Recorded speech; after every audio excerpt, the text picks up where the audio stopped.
more voices coming out saying that President Joe Biden should step down from the race, and adding to that chorus is an Illinois congressman. What about the prospects of a new ticket? Could there be a slot for Illinois Governor J.B. Pritzker? Interesting headlines on that issue over the weekend. But back at it with Illinois in Focus Daily. I'm Greg Bishop. Thanks for hanging out. America's Talking Network. Like, subscribe, hit that notification bell, and also check out thecentersquare.com, where you can get more details of news impacting you across the state.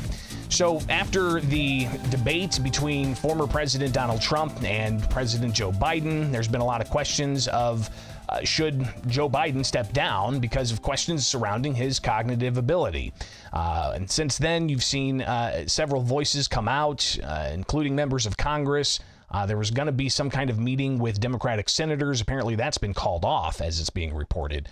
But members of the U.S. House adding to their voices saying that President Joe Biden should step down, including Mike Quigley, a congressman from the Chicagoland area.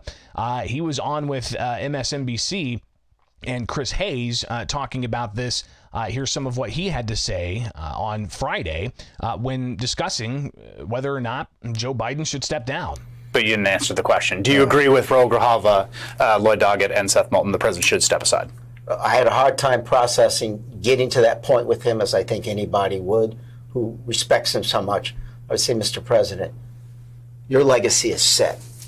We owe you the greatest debt of gratitude. The only thing that you can do now to cement that for all time and prevent utter catastrophe is to step down and let someone else do this. Because I think day one, we're back in a dogfight. All of a sudden, all the things we're talking about with President Biden, we've got a lot more we can talk about with Trump. Not just that he lied 28 times during the debate and that he's an absolute monster, but he has cognitive issues, something that Speaker Emeritus Pelosi brought up earlier this week. She's absolutely right. So the R1 again, that's Mike Quigley, congressman from the Chicagoland area, addressing the concerns of President Joe Biden and will he step down, saying that he probably should be stepping down. But what's also interesting in the U.S. House, the House Oversight Committee, which is run by the Republicans in the slim majority, they posted this over the weekend. U.S. Representative James Comer reveals President Biden's physician was involved in the Biden's business dealings that resulted in $200,000 landing in Joe Biden's bank account. Did his involvement impact his medical assessment of the president? We are calling on him to testify and to provide documents. So another interesting twist there, possible conflicts of interest being questioned by members of the U.S. House. But you also have other headlines in this regard as to what could be happening with the possible shakeup of the Democratic ticket, especially heading into the Democratic National Convention, which is in August. And all indication is that we at thecentersquare.com are going to be credentialed to be in Chicago at the convention, on the ground inside the convention hall during the DNC. But if you look at some of these headlines, as Biden's position continues to weaken, will Pritzker end up on a revamped Democratic ticket? Now, last week, we, of course, talked about all of the times that Pritzker was asked about a possible bid for the White House, and he time and again denied that was ever his intention. I can't tell you anything other than I love the job that I have. It's why I'm running for re-election as governor of our state, and I intend to continue to do a good job for the people of the state for the next 4 years. And that was way back in June of 2022, which was an election year for his re-election campaign. So he took questions on that multiple times. The governor does not have a public event today, hasn't had public events for several days. So I imagine that once he does have a public event, questions are going to come at full force for Governor J.B. Pritzker. So that's kind of the lay of the land as of right now. Will we see more people come out and question the fitness of President Joe Biden. What about the Democrat delegates heading to the convention in August? Where are they standing on all of this? I'll do what I can to get some outreach on some of those names so we can have some conversations about heading into the convention in August and what that's going to look like, especially with these ongoing questions of the Biden mental fitness. All right, it is Illinois in Focus Daily. Be sure to like, subscribe, hit that notification bell with America's Talking Network. Illinois in Focus Daily with the Center Square. I'm Greg Bishop. Thank you for being part of the program each and every weekday morning.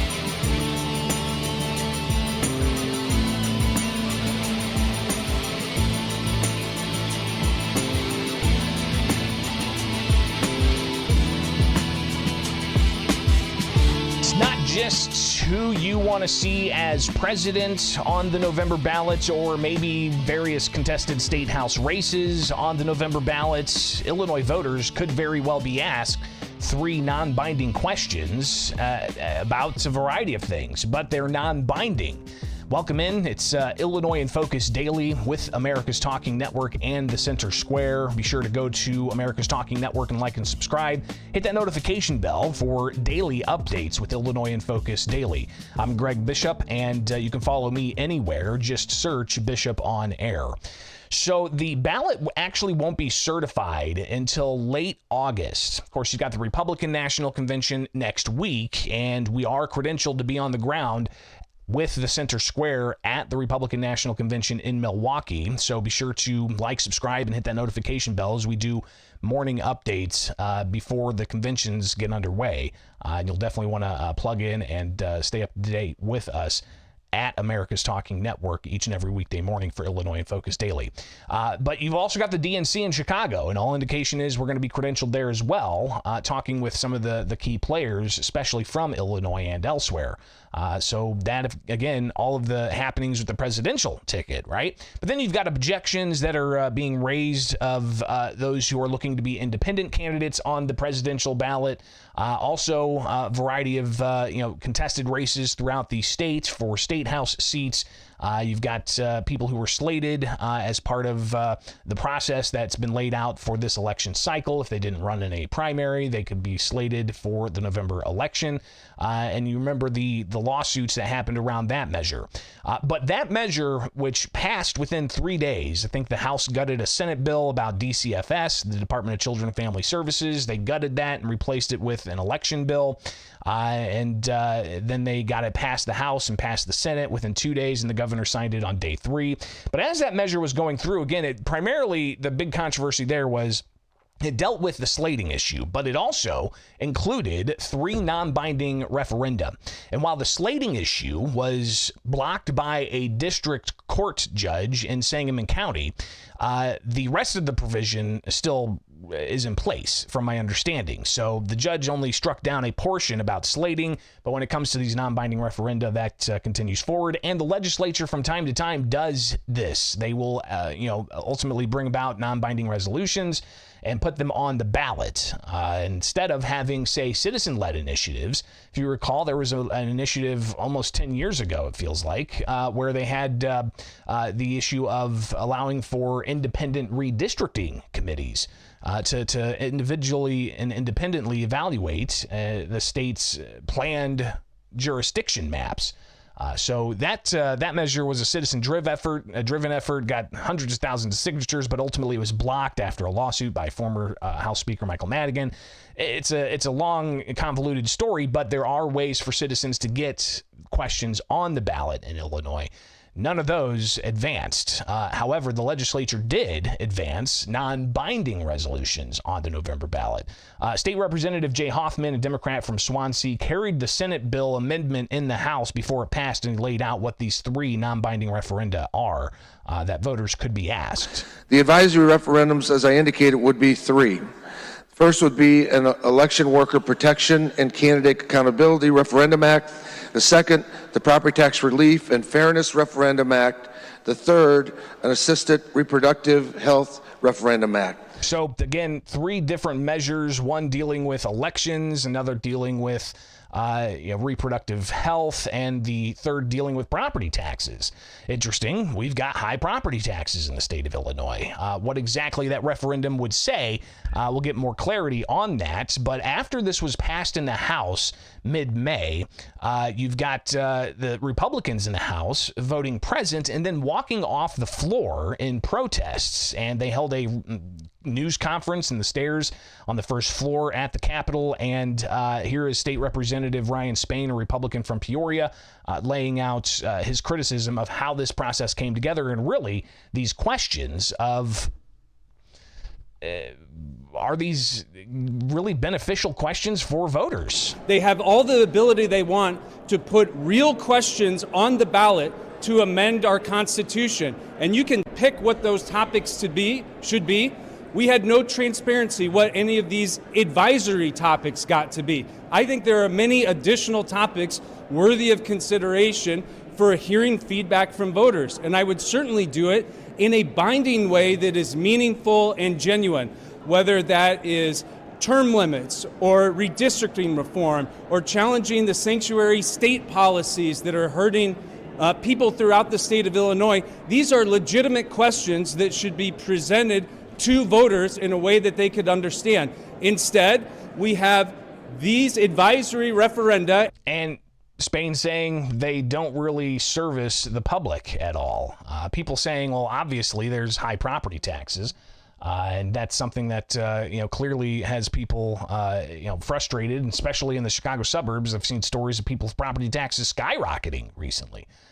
So the idea of what the property tax resolution would be, I guess we'll see in a moment here. We'll actually read from the legislation. But when it got to the state Senate, Senate President Don Harmon laid out his analysis of the 3 non-binding referenda that they want to ask voters. The first question relates to election interference. The second would adopt a 3% surcharge on income over $1 million to provide property tax relief. And the third would ensure that health insurance policies cover access to in vitro fertilization and other reproductive healthcare procedures, regardless of the number of treatments. So, again, 3 measures, one dealing with election security and poll workers, another dealing with property taxes and some kind of, surcharge, he said? And again, non-binding referenda, but the third would deal with... it's very ironic that the third would deal with the issue of reproductive health care that women can access. But on the Senate floor, Springfield Republican State Senator Steve McClure, he showed his opposition to this because it wasn't just a non-binding referendum. It was also a measure in this that prevented the slating of candidates who didn't run in the November or didn't run in the March primary to get on the November ballot. And Republicans saw that as election interference. It's very ironic that a motion that contains a referendum on election interference actually interferes with a pending election. That's what this bill does. So the irony there that Steve McClure is highlighting, frustrating for Republicans. And again, that measure about the slating that Republicans said interfered with the election was actually blocked by a Sangamon County district judge. It's being reviewed by the Illinois Supreme Court. Unlikely that it's actually going to be fully resolved before the election. So the slating of candidates is going to proceed if they sustain any kind of defense against certain objections that have been raised about signature gathering, for instance. So obviously the ballot has not been completely finished. It'll be certified in late August. So we'll be watching that. But just to look at what the non-binding resolutions could be, if you go to the measure at ilga.gov, Senate Bill 2412, Again, it was a measure that started off as a Department of Children and Family Services welfare goals measure, but it was gutted and replaced with this language and signed by the governor. So we're going to go and check out where we can find the language for the non-binding referenda. And scrolling down here, we'll get to it here in just moments with some decently long bill here.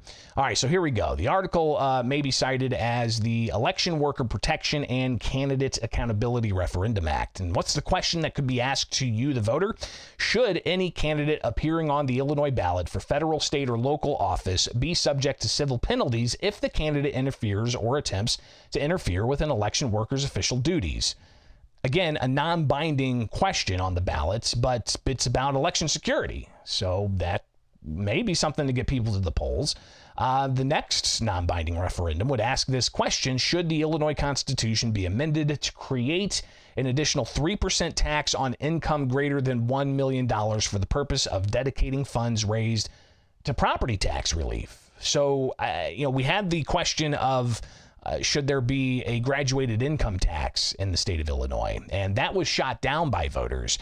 This would be a non-binding question about should the Constitution be amended to allow for a 3% surcharge on income over $1 million. So that's interesting to see that question raised. And again, the ballot will be certified late August, and we'll see if this question ultimately makes it, which, since the legislature approved it, likely is going to happen. And then you've got the third non-binding question here that the legislature approved: should all medically appropriate assisted reproductive treatment, including but not limited to in vitro fertilization, be covered by any health insurance plan in Illinois that provides coverage for pregnancy benefits without limitation on the number of treatments? So again, another non-binding question that's likely going to be in front of voters this November, but they're just advisory. They're non-binding. Could there have been other binding resolutions like Representative Spain laid out? Term limits, redistricting reform, a whole host of other things I imagine the public could have thought of as well. So clearly, the Democrat majority at the Illinois legislature laying out their questions that they want to have asked, and the Republicans not going along with it, but they're in the super minority. So their voice really doesn't have as much weight as the Democrats do. All right, it is Illinois in Focus Daily. Like, subscribe, hit that notification bell with America's Talking Network.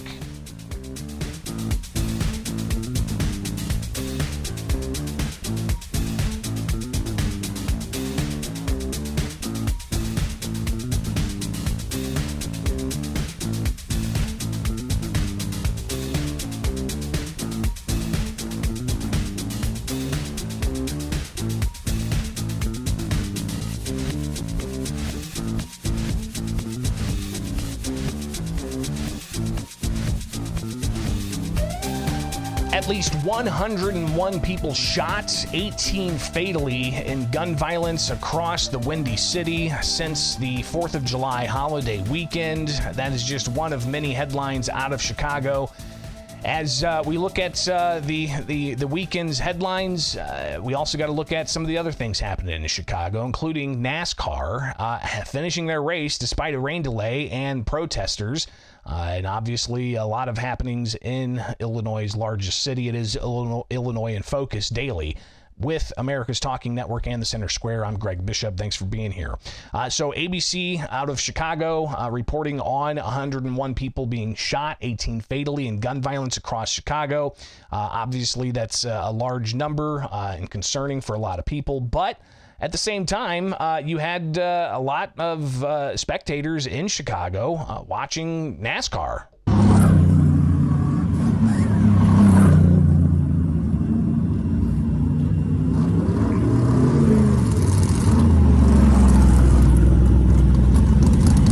Chicago Mayor Brandon Johnson taking some time wearing a NASCAR driving suit. He apparently got inside a NASCAR with the pace car, and having talked with some of the officials for the event. Here's just some of that the city of Chicago shared on their social media channels. Mr. Mayor, thank you for having this race in your city. Thanks to the city council, all the members who supported it.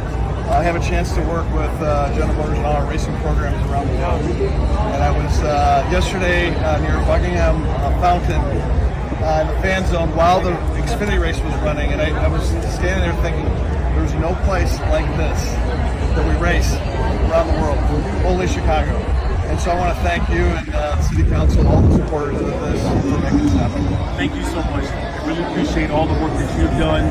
There are opportunities that exist in the city of Chicago that did not exist prior to NASCAR being here. And so this is a big deal for us. Thank you for all of the work that you do for Chevy, and you are confirming that the city of Chicago is the greatest freaking city in the world. So, Chicago Mayor Brandon Johnson in Chicago Sunday for the NASCAR race. We'll see if they hold an official news conference today at some point to discuss the violence that happened over the weekend. But clearly, people are pretty frustrated, including Chicago Alderman Raymond Lopez. He posted this on X over the weekend to highlight just how many shooting incidents there were. And he says, this is what criminal enablers don't want you to see. Over a 3-day period, nearly 500 shooting incidents across the districts with gunshot detection technology, 127 on the southwest side alone.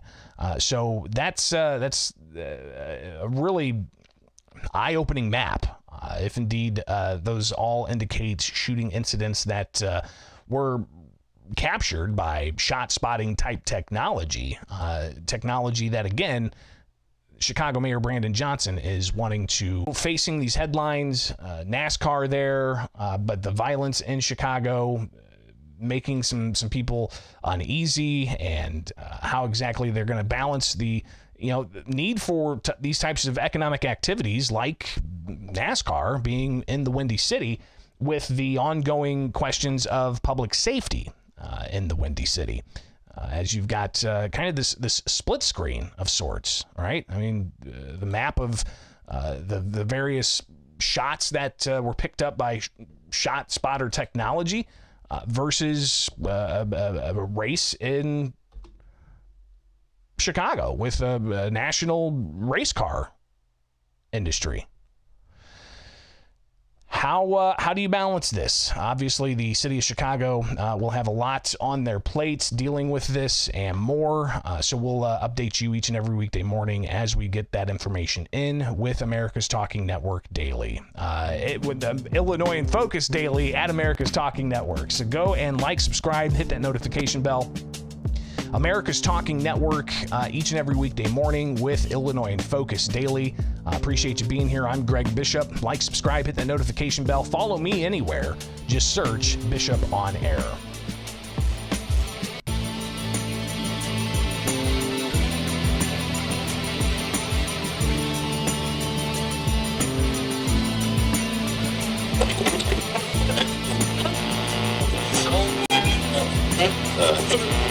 Greg.